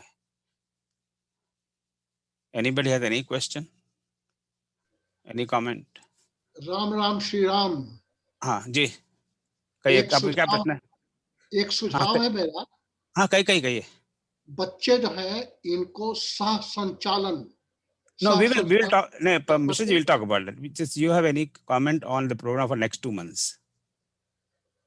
यही सुझाव कि बच्चों को भी नहीं, वो सुझाव, that's a different subject. So that's a different subject. So we'll talk about that. ठीक है, I think nobody has a question on that. तो मैं इसको मतलब बंद कर दूं ना, इस पे किसी का क्वेश्चन नहीं है तो. Okay. So now अब कहिए मिश्र जी, आप क्या बात कर रहे हैं? मिश्र जी कहाँ गए? हाँ, प्लीज गो अहेड। मेरा सबसे पहले राम राम श्री राम सभी भक्त जनों को। मेरा तुच्छ सुझाव ये है कि जैसे बच्चों को हम लोगों ने शामिल किया है, इनको सह संचालन का भार इनके ऊपर दें और आप उसका नेतृत्व करें। इससे बढ़ावा मिलेगा बच्चों को, संचालन सभा का किस प्रकार किया जाए, ये मेरा सुझाव है। बहुत बहुत धन्यवाद। अभी कल हम लोग कुछ 10-12 लोगों के साथ हमारी चर्चा हुई थी एंड वी टॉक्ड अबाउट कि हम बच्चों को कैसे ज़्यादा से ज़्यादा इन्वॉल्व करें, जिसमें एक सजेशन आपका है, बड़ा सुंदर सुझाव है। तो इसके संदर्भ में जो कुछ आप लोगों में से ऐसे वॉलंटियर्स चाहिए हैं जो सप्ताह में 1 आध घंटा दे सकें एक्चुअली काम करने के लिए, ground level work, not just advising. Advice is welcome, पर advice the next step is to actually implement it. तो बच्चों को कैसे हम इन्वॉल्व कर रहे हैं और उसमें हर सप्ताह एक आध घंटे का समय दे सकें, तो आप मुझे मैसेज भेज दीजिए, तो फिर मैं I will arrange another meeting to discuss this कि हाउ डू वी इन्वॉल्व। तो but just send me message जहाँ जिसमें रुचि है, मैं बच्चों को इन्वॉल्व करने में सुझाव और उसको कार्यान्वित करने में मैं मदद करना चाहती हूँ या करना चाहता हूँ। तो उनके साथ मैं एक आध सप्ताह में फिर से एक दूसरी जूम मीटिंग रखूंगा, तो उसमें से क्या क्या आइडियाज़ आते हैं और उसको हम क्या से इम्प्लीमेंट करेंगे, वी विल डू दैट। और इस संदर्भ में अभी एक जैसे हम जो शुरू में हमने 2 श्लोक बोलते हैं, लोकाभिरामम राम स्तुति के लिए और मनोजवम मारुतुल्यवेगम हनुमान स्तुति के लिए। इसमें अगर आप के परिवार में, पड़ोस में कोई जरूरी नहीं है कि परिवार में हो, आप सारे बच्चे हमारे बच्चे हैं विश्व के, हमें कोई भेदभाव नहीं करना चाहिए। तो आप जानते हो किसी को और वो इन 2 श्लोकों को पढ़ सके, तो मुझे एक दिन पहले कम से कम सूचित कर दीजिए, तो फिर मैं उन बच्चों को आमंत्रित करूंगा 2 श्लोक पढ़ने के लिए। हमें कोई पढ़ने की जरूरत नहीं, मैं तो वैसे ही बहुत गलतियां करता हूँ, तो उससे भी बचूंगा। तो आपके परिवार में हो, अड़ोस पड़ोस में हो, आप किसी को जानते हो, इन 2 श्लोकों को मैं इसका लिखकर यहाँ पर इस अपने ग्रुप वगैरह पे डाल दूंगा, ताकि उनको एग्जैक्ट उच्चारण से कोई जरूरी नहीं है कि बहुत बड़े सिंगर हो, पर मतलब सही उच्चारण से पढ़ सकें, तो प्लीज बताइएगा। इसको मैं अगले ही सप्ताह से इम्प्लीमेंट करना चाहता हूँ, तो आप मुझे अवश्य बताएं। तो ये छोटी सी बस 2-4 बातें मैं अपनी तरफ से करना चाहता था। अब अपने पास 15 मिनट का समय। आज पहले सब सारे वक्ताओं के लिए थोड़ी तालियां तो हो जाए। हाँ, राइट, बहुत बहुत धन्यवाद सारे वक्ताओं के लिए, विशेष करके बच्चों के लिए। आई मीन मेरा रियली बहुत क्या अंग्रेजी में हेड्स ऑफ, तो हेड्स ऑफ, सैल्यूट, बच्चों को मैं सैल्यूट कर रहा हूँ। बहुत सुंदर तैयारी की उन्होंने, बहुत सुंदर प्लान बनाया और बड़ा मनोरंजक तरीके से उन्होंने कितनी महत्वपूर्ण बातें कही हैं, राइट। गागर में सागर है, और अब हम बड़े लोग कई बार आधा घंटे का भाषण देते हैं, मतलब की कोई बात नहीं करते, इधर उधर की बातें करते हैं, ये बताते रहते हैं हम कितने बड़े विद्वान हैं, और बच्चों ने कमाल कर दिया। तो वेरी नाइस, इसी तरह हमें बच्चों को प्रेरणा देनी है। So now we open for question answer, but please keep your questions to today's topic, जो आज का जो समय जहाँ तक जो विषय है, ताकि हम विषय वस्तु से भटके नहीं, और इस पर कोई कमेंट हो, again keep your comment to today's topic, ताकि एक उस मर्यादा में, उस दायरे में रह के हम लोग बात कर सके। सो जब बस 14 मिनट बाकी रह गया, मैं अब ज़्यादा समय नहीं लूँगा, बहुत में बोल चुका। So the floor is open, जैसे अंग्रेजी में कहते हैं ना, for you to ask question. Question तो नहीं है सर, एक हमने कहीं पढ़ा था कि ये जैसे हनुमान जी के लिए बहुत सारा ये प्रचलित है कि उन्हें सूर्य को फल समझ करके और वो खाने की चेष्टा की। तो उसमें किसी ने उनसे पूछा, कहीं हमने पढ़ा था कि आप हनुमान जी, आप ज्ञानी नाम अग्रगण्यम है, ज्ञानियों में आप अग्रगण्य है, और आपको ये समझ में नहीं आया कि ये फल है कि सूर्य है, आप ऐसा कैसे हो सकता है? तो ये कहीं आया कि उनका जो जन्म की बात की जाती कि कार्तिक के महीने में अमावस्या के 2 दिन पूर्व हुई थी, वो बात सही है कि 2 दिन पूर्व हुई, और उनको ये लगा कि हमारे प्रभु श्री राम सूर्य कुल में पैदा होने वाले हैं और ये सूर्य का कोई भक्षण किए जा रहा है। तो बोले इसे यदि सूर्य का भक्षण हो जाएगा तो अभी जैसे सरोज जी ने बताया कि उनके गुरु जी तब तक उन्हें शिक्षा नहीं प्राप्त की थी, गुरु तो बने थे वो बाद में, लेकिन 2 दिन पूर्व वो तो जो एक ये होता है कि कार्तिक में अमावस्या के पूर्व उनका जो जन्म हुआ 2 दिन के थे, वो कहीं लॉजिकल बैठता है, कहीं हमने पढ़ा था। तो बोले वो उनको लगा कि ये हमारे प्रभु जिस कुल में पैदा हो गए उनको कोई भक्षण किया जा रहा है, तो तब उनने उनको इस तरह से बचाने का प्रयास किया। फिर इंद्र आए और उन्हें हनु पे ये किया। ये हमारा एक कहीं हमने पढ़ा था, तो हमने कहा आप सब लोगों के ध्यान में लाने का। चलो बहुत बहुत सुंदर। ऐसा ही मेरा एक सोचना है कि जब हनुमान जी संजीवनी बूटी के लेने गए तो वो वहाँ पे जाके वो कंफ्यूज हो गए, तो बोला अरे पता नहीं कहीं जैसे हम सब जो रामचरितमानस पढ़ा है पता है कि भाई वहाँ नकली दुनिया भर की लैंप लग गए और सारे पेड़ में बत्तियां लगी हुई हैं। तो बोले आपसे ये क्या मैं तो कंफ्यूज हो गया और सारा पहाड़ ही लेके चलता हूँ। तो वहाँ भी इसी तरह का प्रश्न होता है कि इतने बड़े ज्ञानी हनुमान जी वो ऐसे कैसे कंफ्यूज हो सकते हैं। हाँ, अब ये बात कोई मानने वाली बात आती वो उतरती नहीं है। क्या हमारे जैसा आदमी कंफ्यूज हो जाए तो समझ भी सकते हैं, हनुमान जी कंफ्यूज हो जाए कि असली बूटी कौन सी और नकली कौन, ये तो संभव नहीं है। तो इसका है मैंने कल्पना की है इसके उत्तर की, वो कल्पना ही है, मेरे पास कोई प्रमाण नहीं है। तो पर वो बाद में बताऊंगा। आपका कुछ इसमें किसी का कोई है इसका सोच के इसको how do we see that कि वो कंफ्यूज तो नहीं हो सकते, राइट? क्या ख्याल है आपका? आप दीदी आप कुछ कहना चाहिए? सरोज जी, सरोज दीदी। मैं जस्ट ये कहना चाह रही थी कि पहली बात तो ये कि आपने अभी जो भाई साहब ने कहा था ना कि उनका कार्तिक में जन्म हुआ, वो तो सर्वविदित है कि ये वैशाख अमावस्या पूर्णिमा के दिन इनका जन्म हुआ है। प्रभु जी। और कहा जाता है कि ऐसा माना जाता है कि ये राम जी से केवल 6 दिन छोटे थे। राम जी का 9वीं को हुआ था और इनका जो है उसको हुआ। अब ज्ञानी नाम अग्रगण्यम में यह है कि जब वो छोटे थे ना, ये घटना तो बचपन की है ना, जब सूर्य को उन्होंने बोला था वो तो बहुत ही छोटे थे, लगी थी, तो इसलिए ज्ञानी नाम अग्रगण्यम बात की बात हो जाती है।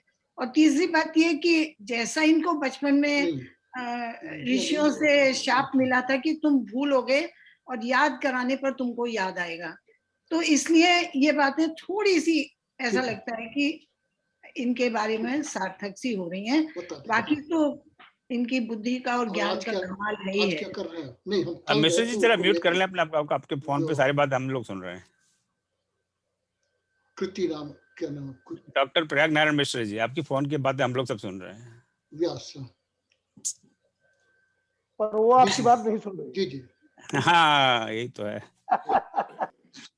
फोन की वजह से सुनाई नहीं दे रहा ना।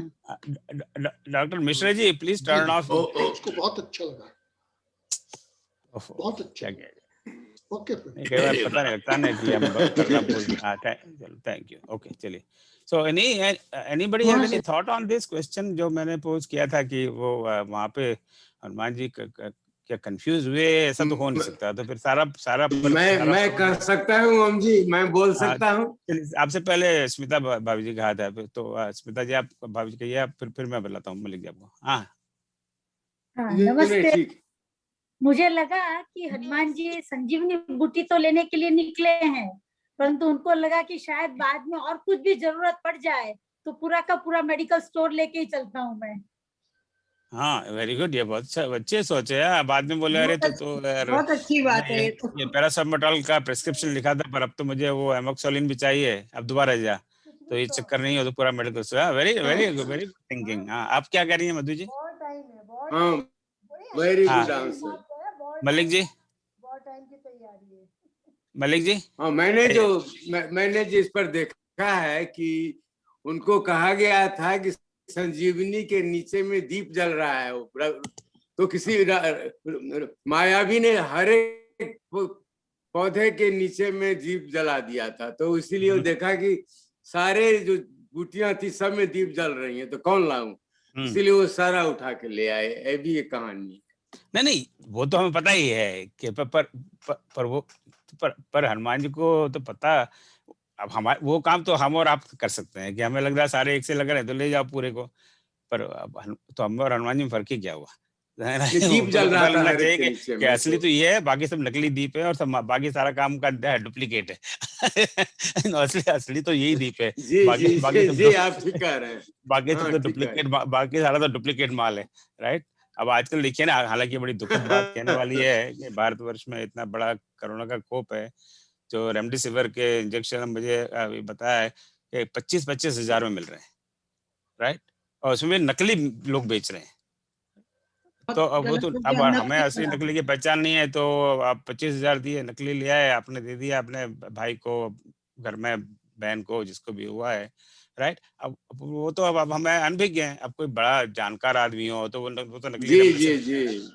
तो हनुमान जी तो हमारे तरह थोड़ी थे, वो तो बहुत बड़े ज्ञानी हैं। और नकली सिलेंडर 1 लाख रुपए का लोग बेच रहे हैं। हाँ तो मेरी भी मेरी ये कल्पना है, तो था जस्ट शेयर विथ यू कि वो वहाँ गए तो उन्होंने कहा मैं ये खाली असली ले जाता हूँ और वहाँ ले जाऊं, और वो अल्टीमेटली वो सुषेण भेज दी, तो आदमी तो रावण का है। तो तब तो उस समय डर के मारे उसने कह दिया होगा कि भाई तू ये दवाई ले आ, पर उसने जानबूझ के गलत प्रिस्क्रिप्शन दे दिया हो, और वहाँ ताकि इससे लक्ष्मण भी मर जाएगा और मेरी भी बात बन जाएगी, मैं लॉयल हो गया और मेरा प्रमोशन हो जाएगा रावण के दरबार में। तो प्रिस्क्रिप्शन ही गलत लिख दो, रेमडेसिविर की जगह कुछ और प्रिस्क्रिप्शन लिख दो, और हनुमान जी उसी को ले आए जिसने प्रिस्क्रिप्शन लिखा। वहां जाके वो बोले अरे यार, तो वही तो मैंने गलत प्रिस्क्रिप्शन लिख दिया, अब ये असली प्रिस्क्रिप्शन तो ये है।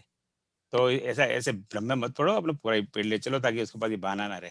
सो ये सब कल्पना है। आई मीन मैं this is also an imagination. So Haryana में था। सो पर वो कंफ्यूज हो गए और वो गलती से सारा पूरा ले आए। This not possible. मैं इस बात को नहीं मानता। मैं मानता हूँ कि उनको डेफिनेटली पता था कि असली तो यही है, पर उनको सुषेण की नियत पे वो शक हो गया हो कि है तो शत्रु का ही तो आदमी। अभी भीष्म भी आया था, तभी तो बाकी लोगों ने कहा था कि इसको बंद करके जेल में डालो, पर चूंकि हनुमान जी को उसकी वास्तविकता पता थी, उनके नहीं ये तो अपना ही आदमी तो इसको रोको। हाँ जी, एनीबॉडी एल्स? हाँ कहिए। हाँ जी, इसी से मिलता जुलता एक प्रश्न है जो कि हमने मोरारी बापू की कथा में सुना था। हनुमान जी ने सूक्ष्म रूप बना लिया था अपना सुरसा के सामने, तो हनुमान जी अंगूठी भी ले गए थे ना साथ में भगवान राम की दी हुई, तो वो अंगूठी क्या उसी रूप में रही, उसका क्या हुआ? इसमें तो मोरारी बापू खुद ही कहते हैं कि अरे तेरे को इससे क्या मतलब है, अंगूठी उस रूप में रही नहीं रही है, क्या फालतू का क्वेश्चन है उनका। तो ये है, मैंने सुना हुआ है, but I think this is very simple question, and I think अगर हम अंग्रेजी भाषा में कहते हैं स्टूपिड क्वेश्चन। तो अगर हनुमान जी स्वयं सूक्ष्म रूप में हो सकते तो अंगूठी सूक्ष्म रूप में नहीं हो सकती। मान लेना अगर हनुमान जी ने अपने आप को वो जेरोक्स मशीन पे लगाकर 1/1000 रेशियो में कम कर लिया होगा, तो वो अंगूठी भी तो 1/1000। अब ये मेरे पास ये है कागज और मैं जेरोक्स मशीन में लगा दूं, उसको रिडक्शन कर दूं 25%, तो इसमें कोई अंगूठी की फोटो तो वो भी 25% रिडक्शन होगी ही नहीं होगी। तो इसमें कौन सी क्या प्रश्न है? तो अगर वो अंगूठी मान लीजिए 2 इंच की रही होगी तो वो 0.0002 इंच की हो गई होगी, राइट। सो इस तरह के प्रश्न तो ये तर्क के लिए प्रश्न करते हैं। लोग क्या अच्छा उन्होंने मुंह में क्यों रखी, वो तो झूठी होगी क्या, इस तरह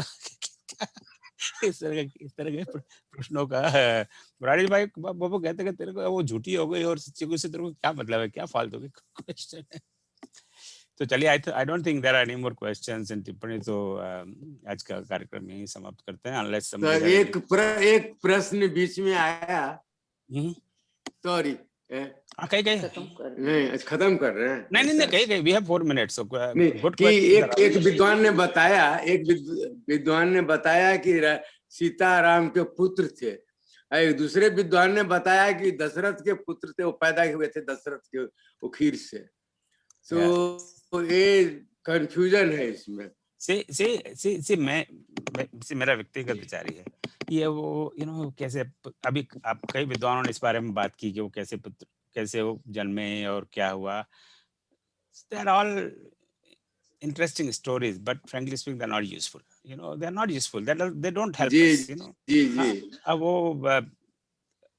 वो शब्द भी मेरे मुंह से नहीं आ रहा जो हमारे एक वक्ता ने कहा था। कई उस शब्द का कई बार प्रयोग किया। बच्चे बैठे हैं, उनके सामने इस तरह के क्या प्रशंसों का प्रयोग करना। आप समझ रहे हैं ना मैं क्या शब्द की बात कर रहा हूँ।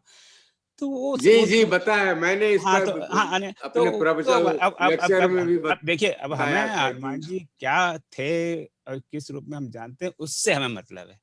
अब हमें अब आप देखिए, अब मैं बैठा आपसे बात कर रहा हूँ, आप क्या जानना चाहते हैं मैं कहाँ पैदा हुआ, कब पैदा हुआ, कौन सी एलिमेंट्री स्कूल में हुआ? आपको इससे मतलब है? कोई मतलब नहीं ना आपको इससे मतलब कि अब मैं क्या कर रहा हूँ, राइट? अब मुझे अब कोई मतलब नहीं है आपसे कि आप कहाँ पैदा हुए, कब पैदा हुए, जब पैदा हुए तब आपका कितना वजन था, कितनी हाइट थी, क्या इसका क्या कोई रेलेवेंस नहीं है। मतलब ये कि आज हम क्या हैं। तो हनुमान जी हमारे लिए इसलिए टॉपिक है हनुमान कौन, उस पर कोई बहुत ठीक है, हमने ये सारी कथाएं सुना दी विच इज फाइन, पर वो हमारे लिए क्या है आज, राइट?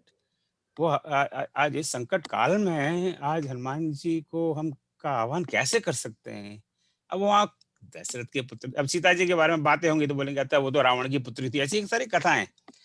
अब वो वो सच है झूठे वो हम कभी सिद्ध नहीं कर सकते, right? Nobody can prove that, we can just talk and conjecture, right? पर तो इस तरह की कहानियां पे अपना टाइम वेस्ट करने का क्या अर्थ है? वो उस पे सारा वो रावण की पुत्री वो प्रूव करेंगे, फलाने पुराण में लिखा है, ठिकाने पुराण में लिखा है। what is the fun of it? What do we learn from that? How does it help us in our life? मैं तो स्वार्थी आदमी हूँ। अब वो सीता जी रावण की पुत्री थी या जनक की पुत्री थी या दशरथ की पुत्री थी या किसकी पुत्री थी, उससे मेरे लाइफ में कोई बहुत फर्क नहीं पड़ता, राइट? कोई पड़ता है सीता जी क्या है, बाद में क्या हुई? बहुत अच्छा कहा आपने, बहुत अच्छा। मैं सहमत हूँ। हम तो स्वार्थी हैं, हमें जिससे फर्क पड़ता है उस बात से हमें मतलब है, रहेगा नहीं। मैं तो अपने स्वार्थी हूँ। मुझे आप लोगों से क्यों दोस्ती है कि आप इस राम कथा में आते हैं या बात करते हैं, अपने विचार व्यक्त करते हैं?